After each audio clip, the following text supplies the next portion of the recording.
This is Randy Babel from Digital Drone Images. What we're doing here, we're actually going to be showing a mock accident reconstruction. The premise of this is there's two cars that basically, one's T-bone the other car. We're going to be using the drone that's going to fly up over the head. We're going to do an aerial overhead, plus we're also going to do some verticals so that when I actually do the production on this, we're going to show 3D elevations, 3D scoping. You'll be able to get very high resolution images from every place that you can imagine. So plus you'll also be able to take and do measurements and whatnot as well as far as tire treads and different locations that you would normally use for calling up your accidents. So what I'm going to do now, I'm going to make a call to the aircraft in the area, let them know what we're doing, and then we'll get underway. We'll do the actual flight procedure from there, and then we'll put it all together so you can see it. So Gatlinburg traffic, I'm in an aerial vehicle. We're operating about 5 miles to the east of the aerodrome, bearing 300, not above 100 feet for about the next 30 minutes. Okay, so let's get in the air.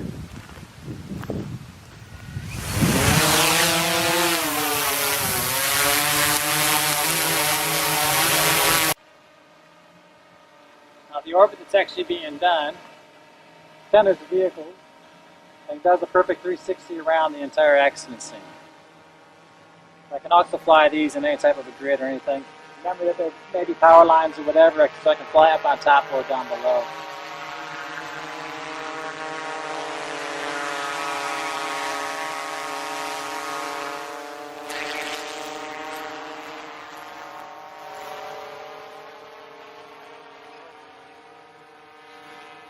Now that that's captured, what we're going to do, we're going to fly a grid over the top. We're going to capture a number of images, which we'll stitch together later for some fully stitched images that we can actually use for our 3D modeling and for all of our measurements.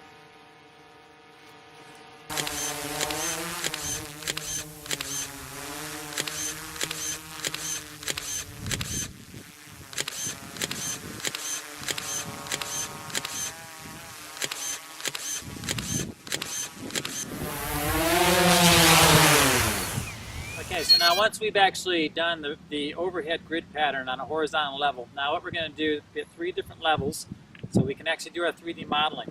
So we're going to have 3 different levels on a vertical sphere, and we're going to come around the entire thing so we can actually make our modeling.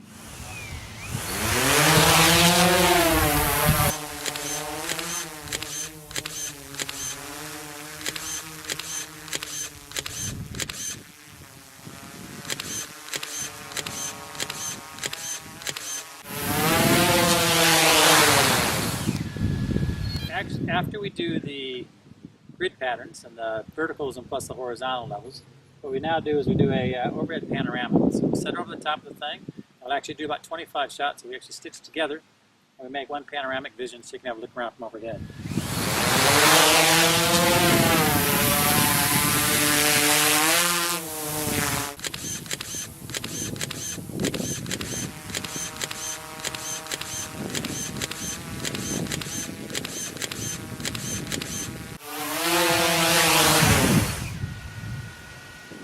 Okay, so now what we're doing, we're actually taking from what's in the air and we're coming down on the ground. What we're doing here, we're taking another series of panorama photos. There'll be about 25 different photos that will be stitched together to make one orbital photo. I had the help of my lovely dead people in the cars here to recreate the actual accident itself. And also this type of thing can be used as a crime scene.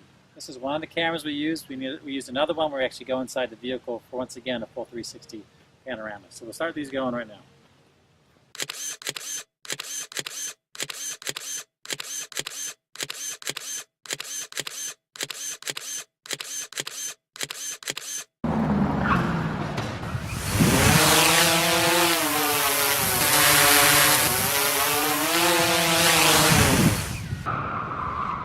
Okay, so how do we process all the information that we actually gathered from all the data that we collected, from all the images that we flew from the missions that we did overhead of the crash scene? You can see here we have hundreds of images that we've actually taken, and each one of them can be assessed on their own individual merit, and you can actually pull the information up and you can zoom in and use each one of them individually. But what we're going to do is we're going to reconstruct all those images, we're going to stitch them all together, and we're going to give you detailed analytical information that you can use to actually reconstruct an accident scene. You can see this is a Google Map setting, and what we're able to do, we're actually able to turn on the location where we did the shooting because all of our images are geo-referenced located.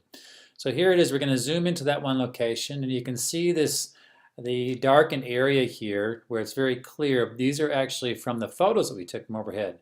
And you can see just using this model, we can actually zoom in quite close to the actual accident point, and we can zoom out as well to actually get any point of reference that we want.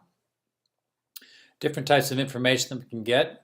One is for measurement. Obviously, we can measure different points. For this example here, we'll show you the skid mark or the tire tread leading up to the actual accident location point. You can measure that out, and it gives you the exact measurement there as far as the number of how much feet there is for the tire tread or for whatever else you want to measure. You can do the same for the other vehicle, and you can do this all over for all types of different measurements from different points that you wish to reference to from the accident location. When the lines are being drawn, if you want to have a reference point, you can actually use a location marker, bring it down, specify the point onto the map model, and it'll actually give you the georeference coordinates in latitude and longitude based on the metadata information that's actually in the images that we take.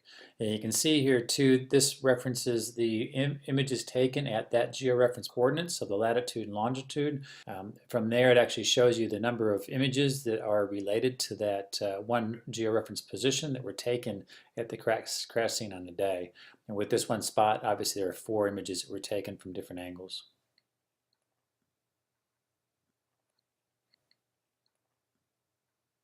You can then title that information too from that spot, from that marker, to whatever information that you want so you can reference back to it at a later date.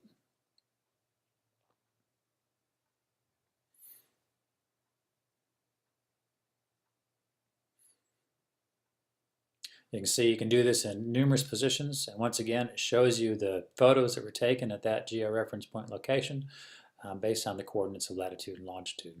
And again, you can title that information for that point as you wish.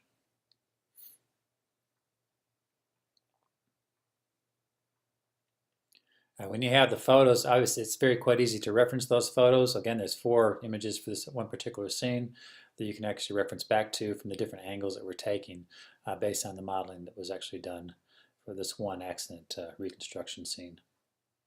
And of course, you can zoom in quite considerably to analyze more information in greater detail and move that image around as you see fit.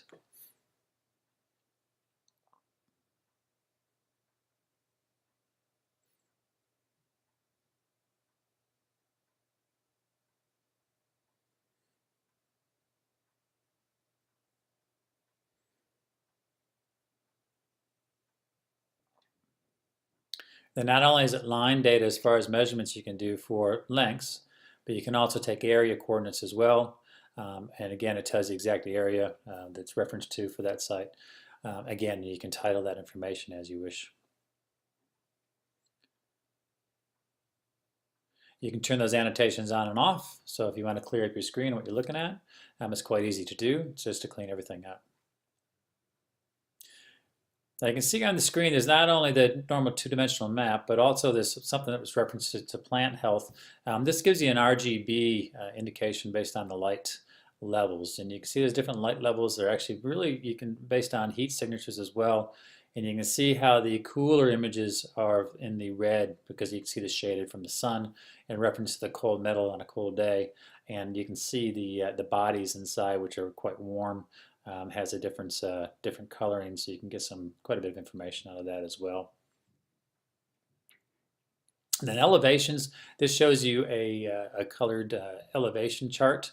You can scale that up or down on the side. You can see on the colored charts on the left-hand side based on what the elevation is. The blue is a lower elevation, the red is a higher elevation. And again, you can turn the annotations on as well if you need to reference those while you're looking at the elevations.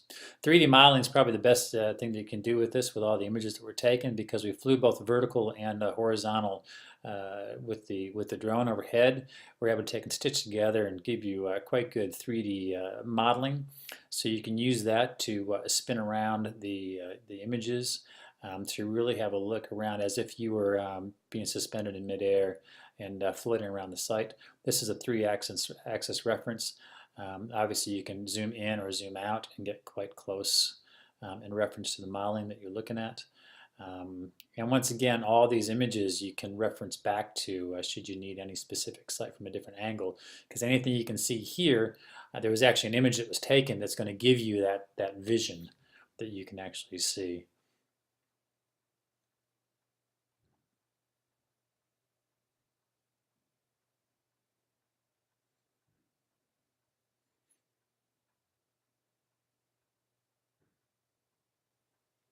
You can see here it references back to the images around the side here, going back to the 2D map. Obviously, all of this data is actually gathered from images that are stitched and overlaid. So if you need a particular reference to one point in a high resolution, essentially you can pull the individual image that was taken in reference to that one point. Here you can see all the individual images. There's 5 pages of images that were taken, so there's over 150 images for this one reconstruction here. You can see you can click through the whole library of the images that are there, and any individual image that you want to take and pull up, just simply click on it, and there are the images. Then from that point, you can zoom in quite considerably to get a high resolution reference point.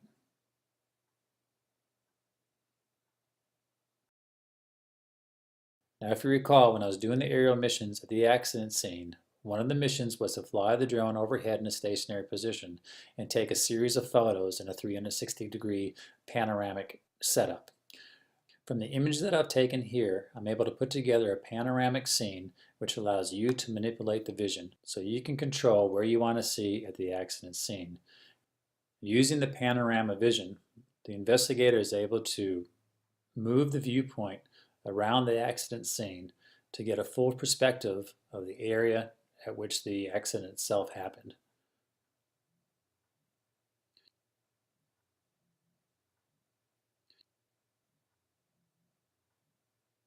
You can see here you can zoom straight in and still manipulate the scene to rotate to get the angle that you wish. And you can zoom in quite close and manipulate the scene again just to move your vision around should you need to see anything closer. Remembering too that you have the individual photos that are still stored on file to which you can access individually to get more high-res information. The red flashing spot that you see is called a hotspot. That's a navigation point. You can turn that on and off. If you recall the setup here, we took an individual panorama from ground level. This ground panorama also allows the investigator to move the vision around at the accident scene to highlight the information that they want to take a look at as if they were there. Again, being able to zoom in to any individual point to get a closer look.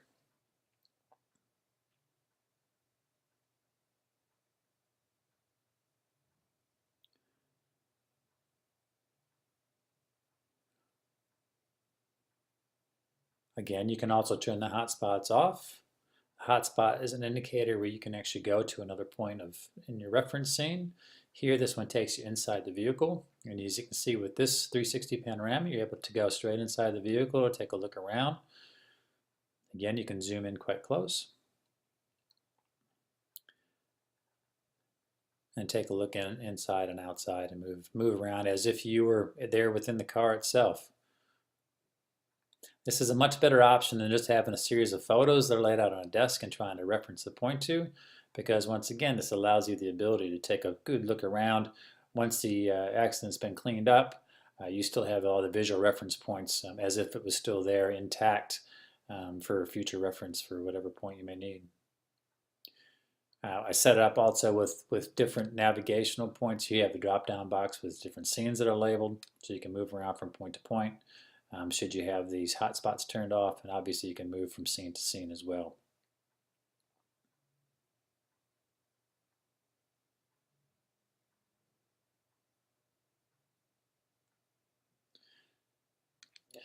With this particular accident reconstruction, we only took 3 panoramas, one from overhead, one from outside the vehicles, and one from inside one of the vehicles itself.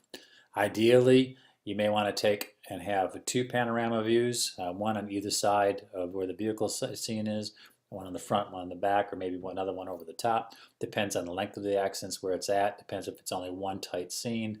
Really, that's needed to be assessed at the time of the site.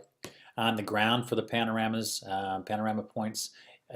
You'd probably want to have one at least 4 points in the 4 corners, so you can look around the whole of the scene from the different points, and possibly 1 or 2 from inside the vehicles themselves.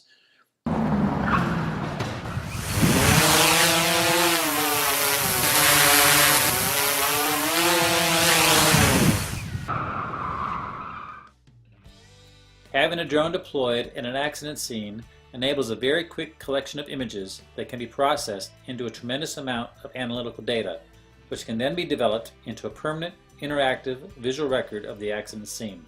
And at any time in the future, the investigating team will be able to create 3D models, do virtual walkthroughs, collect visual evidence, determine distances, areas, and elevations, and make determinations as if they were still at the scene. Please show this video to your team of investigators and then give me a call and we'll get this set up at your department. I'm Randy Babel from Digital Drone Images, and to all the men in blue, stay safe out there. I appreciate your service.